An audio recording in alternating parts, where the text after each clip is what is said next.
Alors, bonsoir à tous. Un petit cours sur la paracha de la semaine, la paracha de Teruma. Je vais vous parler d'un des matériaux qu'a demandé Hachem pour construire le Mishkan, le sanctuaire, le tabernacle, comme on dit. C'est Hatzé Shittim, le bois de Shittim. Alors, qu'est-ce que le bois de Shittim? Certains disent qu'il s'agit du bois d'acacia, mais c'est pas évident. En tout cas, Rachid, dans son commentaire, il parle de cèdre, le bois de cèdre, donc c'est suffisamment précis. Et en réalité, on a une autre thèse qui est la thèse de Tosfot sur le Chumash qu'on appelle Da'atzekini Mibale à Tosfot, qu'il considère que, alors il donne le nom, comment ça se nomme, je sais pas si c'est en français ou si c'est en une autre langue, ou yiddish ou quoi que ce soit. En tout cas, ce bois de Shittim, il nous dit, et ça c'est un chidouche par rapport à ce que dit Rashi, que il y avait dans le désert de grandes forêts. Et donc finalement, c'est de là qu'ils ont été récupérés ce fameux bois qu'on appelle Shittim, et ils ont construit avec le Mishkan comme Dieu le demandait de le faire. On peut imaginer aussi, il y a une thèse qui dit que en réalité il y avait des marchands dans le désert, et finalement ils faisaient du commerce avec ces marchands, et entre autres ils ont acheté aussi ce bois de Shittim. Bref, il y a plusieurs thèses concernant le bois de Shittim. Le commentaire de Rashi est intéressant là-dessus, on le verra après. Mais pour terminer avec cette origine du bois de Shittim, je conclus avec ce que dit justement le Tosfot sur le Chumash. Il cite un pasouk comme quoi effectivement il y a bien un endroit dans le désert qui s'appelait Shittim, puisque c'est marqué dans le Sefer Bamidbar, chapitre 25. C'est marqué Vayeshev Israël Bashittim, donc ils ont demeuré à Shittim. Vayachel Am Niznot et El Benot Moab, et le peuple a commencé à se prostituer avec les filles de Moab. Ça, c'est le fameux conseil qu'a donné Bilam pour apporter la clara sur le Ham Israël. Et là-bas, effectivement, ils sont restés à Shittim, et c'est là-bas que ça a commencé. Et de là, on peut expliquer que Shittim, c'est la shon shtut, qui veut dire la folie, et c'est connu, comme disent nos sages, qu'un homme ne faute que s'il y a un roi shtut, il y a un esprit de folie qui rentre en lui, et donc c'est ce qui s'est passé malheureusement pour les béné Israël. Ils étaient à Shittim, et il y a eu ce vent de folie qui fait qu'ils ont fauté, ils se sont unis avec ces filles de Moab, et ça a apporté la fameuse klala de 24 000 qui sont morts là-bas.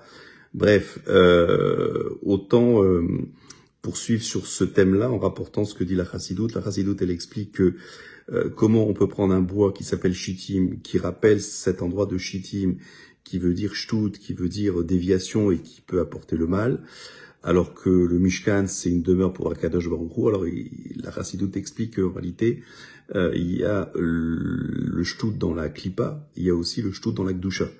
Et finalement, lorsqu'on arrive à transformer cette folie dans le mal, dans la folie du bien. Alors c'est quoi la folie dans le bien? La folie, c'est quelque chose qui est un petit peu démesuré, qui n'est pas logique, qui est un petit peu au-dessus de l'entendement. Et donc on nous demande aussi, surtout dans cette période de galoute, à la fin de l'exil, d'agir d'une manière qui est un petit peu au-delà du da'at. Ça veut dire de ne pas faire des considérations de la situation avant d'agir. Il faut agir avec Emouna, avec Bitachon, avec Messirun Nefesh, donc avec foi, avec conviction, avec don de soi. Et ça, effectivement, parfois c'est tellement illogique qu'on peut appeler ça de la folie, mais c'est de la folie dans la Kedusha. Et si on agit de cette manière-là, on transforme la folie de la Klippa, des forces du mal, Shtout des Klippa, en folie de Kedusha, et comme ça on fait de ce monde, déjà de soi-même et ensuite de ce monde, ce qu'on appelle une dira betartonim, une demeure pour Akadosh Baruch Hu. Et c'est comme ça qu'on peut comprendre que l'essentiel du Mishkan, en tout cas avec ce Hatzé Shittim, c'était pour faire les krashim, ça veut dire les planches qui justement entouraient ce Mishkan, qui était une sorte d'ossature pour le Mishkan. Et Keresh, c'est les mêmes lettres que Sheker, donc c'est transformer le Sheker, le mensonge, en Keresh, ça veut dire cette poutre qui va servir d'ossature pour la demeure de Dieu, donc le Mishkan. Et aussi, c'est les mêmes lettres que Kesher qui veut dire s'attacher. C'est de cette manière-là qu'on attache Dieu dans le monde. Et c'est ça, Ve'asuli Mikdash, Ve'shachanti Betoram, ils me feront un sanctuaire et je résiderai dedans. Donc c'était le premier point que je voulais dire avec une petite pincée de Chassidoute, si je puis dire. Et alors, ce qui est intéressant, c'est toujours dans le Da'at Zekilim Mima'ale à Tosfot, donc toujours les Tosfot sur le Chumash. Ils disent que le mot Shittim qui s'écrit Shin Tet Yud Mem, ce sont les initiales de Shalom, de Tov ou Tova, de Yeshua et de Mechila. Et on va essayer de comprendre que signifie ce notaricon, ça veut dire ces premières lettres, comment on peut comprendre Shittim par rapport à ce que l'on a dit, avec ces 4 lettres. Alors ce qu'il faut savoir, c'est que si vous lisez cette paracha de Teruma, qui ne parle que de la construction du Mishkan et les fameux ce qu'on appelle kelim, les ustensiles de ce Mishkan, vous allez voir que le bois de Shittim, il est beaucoup utilisé, et dès le départ, on nous dit, ils vont faire le Haron, c'est-à-dire l'Arche Sainte, pour effectivement mettre les louchot avec du bois de Shittim. Et en fin de compte, si vous regardez bien, il y a 4 choses qui sont avec le bois de Shittim. Il y a l'Arche Sainte, donc le Haron. Ensuite, il y a le Shulchan, la fameuse table où il y avait les 12 pains, donc les Remapanim qu'on mettait la veille de Shabbat et qui restaient chauds du Shabbat en Shabbat, etc. On va pas rentrer là-dedans. Et donc aussi bien la table que l'Arche Sainte, étaient tenues par des barres qui elles-mêmes étaient fabriquées en bois de Shittim. La troisième chose, c'est ce qu'on a dit l'ossature, les fameuses planches. Alors il y avait des planches qui étaient debout. D'ailleurs, il y a un passage qu'il faut que je vous cite. C'est marqué Ve'asita Kerashim. Vous ferez donc ces fameuses planches, la Mishkan, Atse Shittim, donc avec du bois de Shittim, Omdim. Il faut que ça soit Omdim. Omdim, ça veut dire debout. Ça veut dire il fallait les mettre à la verticale, bien sûr, mais il fallait le mettre dans le sens où ça pousse.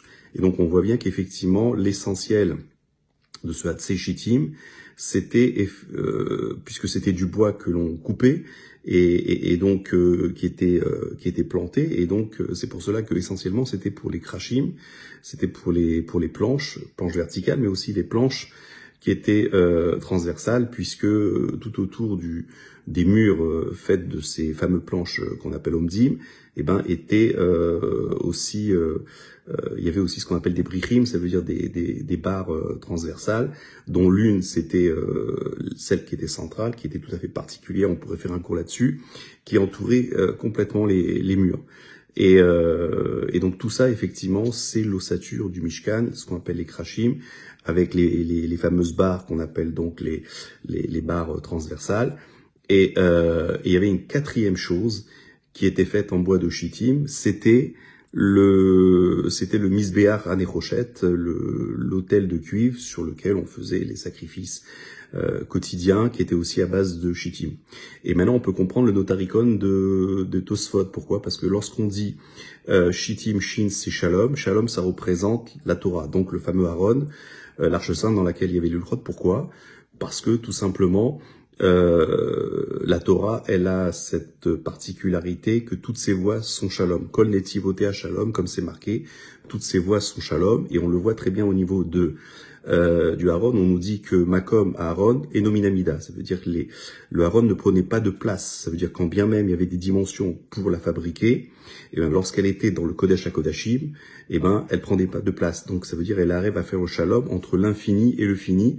Ça, c'est la notion de shalom, c'est la notion de Torah, et ça, c'était le Aaron qui était aussi fabriqué avec du Aseh Shittim. Ensuite, dans Shittim, la lettre tête, oui, c'est Tov ou Tova. Et ça, c'est le Shulchan. Pourquoi? Parce que c'est marqué Lev Tov Mishtetamid. Ça veut dire, c'est dans Michelet qui le dit, c'est un proverbe du roi Salomon. Celui qui veut être heureux, Lev Tov, Mishté Tamid, il a qu'à faire souvent des Mishté. Ça veut dire un repas avec de la boisson, etc. Et sans entrer trop dans le détail, le Shulchan, il correspond à la fête de Purim, comme chacun d'ailleurs des ustensiles principaux.